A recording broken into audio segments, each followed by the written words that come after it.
Hey, BC here. Welcome to BC Nephro. Thanks for watching. Today I'm going to be talking about CRRT, continuous renal replacement therapy, specifically ultrafiltration models for this type of dialysis. For more information, check out the videos at this channel and check out the articles at bcnephro.com. Links to both will be in the description below. Slow continuous ultrafiltration is the main reason why CRRT is better tolerated and better able to achieve volume status in these patients. Now, there are a couple different ultrafiltration models. There's a traditional model that I'm going to explain, but I'm an advocate of a different model that I'll get to later. So what is the traditional model? So the traditional model is to order a net negative fluid balance. So observational studies have shown that a net negative fluid balance of 1 to 1.75 milliliters per kilogram per hour is associated with the best outcomes. So how does this work? So let's say that turns out for a given patient to be and having them net negative 100 cc's an hour. So what happens is the nurse looks at the eyes and nose for the patient for the hour before. So the drips, medications, subtract any output, any residual urine output, any GI losses, drain, and adds 100 to that, and that's what the machine is set for the next hour. So if the I&O balance was a positive 100, add 100, you set the machine for 200. There are a couple problems with this mechanism. First of all, it's very labor intensive for the nurse. Second of all, the actual ultrafiltration, the actual amount of fluid that's removed from the body, from the patient can vary wildly hour to hour. So let's say in this example, one hour the patient was only getting drips and had a 100 cc positive balance, and you add 100 to that, you have 200. The next hour the patient gets a couple antibiotics, riders, and maybe their positive balance was 400 cc's plus 100. Now you're setting the machine to 500 cc's the next hour, then putting it back down to 200 the third hour.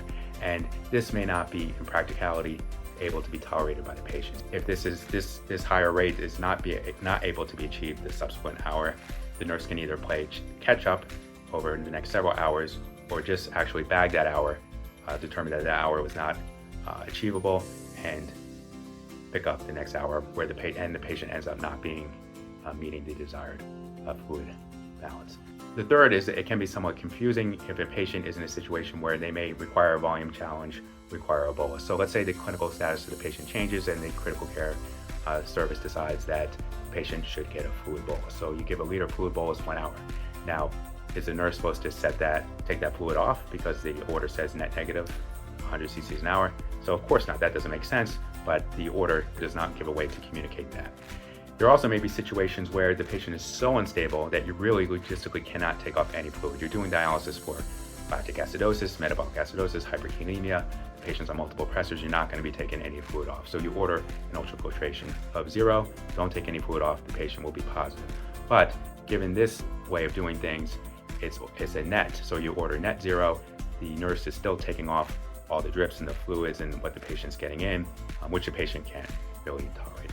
So I'm an advocate of a different model where the ultrafiltration rate is set constant from hour to hour. I believe this is a better way. So how do you do this? So first you decide what is the desired fluid balance with the patient. You discuss with the ICU team and determine we want the patient negative about a liter for the day.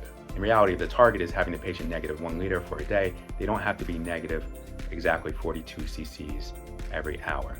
They don't need that degree of micromanaging. And they don't have to be, in most cases, exactly 1 liter negative. If they're 800 cc's negative, that's fine. And they're 1200 cc's negative, that's fine. You'll find in discussions with the ICU team, you decide a targeted fluid balance, they won't give you an exact number. They'll say in between 1 and 2 liters. So this amount of micromanaging net exactly every single hour is really not necessary in most cases. Talk to the nurse, you look at the input, the drips, and let's say that's going to be about 80 cc's an hour. That would be 2 liters for the day. Then you look at what antibiotics are going to be given, what meds are going to be given. Let's say that adds up to about 600 cc's for a day. In most patients, about 500 cc's of antibiotics and riders is a rough estimate, but in our example, we're up to 2,600. You add a liter, a target fluid balance, that's 3,600. You take 3,600, divide by 24, and you set your UF rate 150 an hour consistently. So an argument against this strategy will be, well, unanticipated things may happen. The patient may end up needing blood transfusions, they may have GI losses that you didn't anticipate, and you need to be able to be flexible to adapt to that. That certainly is true. And one way to help this is to have a sliding scale. So if your communication with the nurse gives you a range of a target fluid balance, you can make a sliding scale. So if at 6 hours the patient is not 25% at goal, 12 hours the patient is not at 50% at goal, and 18 hours the patient is not 75% at goal, you can have a sliding scale where the ultrafiltration rate is titrated up. Again, if the patient reaches the goal earlier than the 24-hour period, you can have an order where the ultrafiltration rate is titrated down. And of course, if the patient's clinical status changes, that patient needs to be reassessed and the 24-hour target needs to be changed. Another situation where a set ultrafiltration model can work is in the most hemodynamically unstable patients. So this is the patient we described it before, who may be on multiple pressors and have hyperkalemia, lactic acidosis, and you need the renal replacement therapy to treat those things, but logistically, you're not going to be able to take off any fluid. So in this situation, you can just set the ultrafiltration at 0, initiate the dialysis, and then assess the patient. If the patient tolerates the dialysis after a period of time, 4 to 6 hours, gradually up titrate, maybe set it at 50 cc's an hour after this period of time.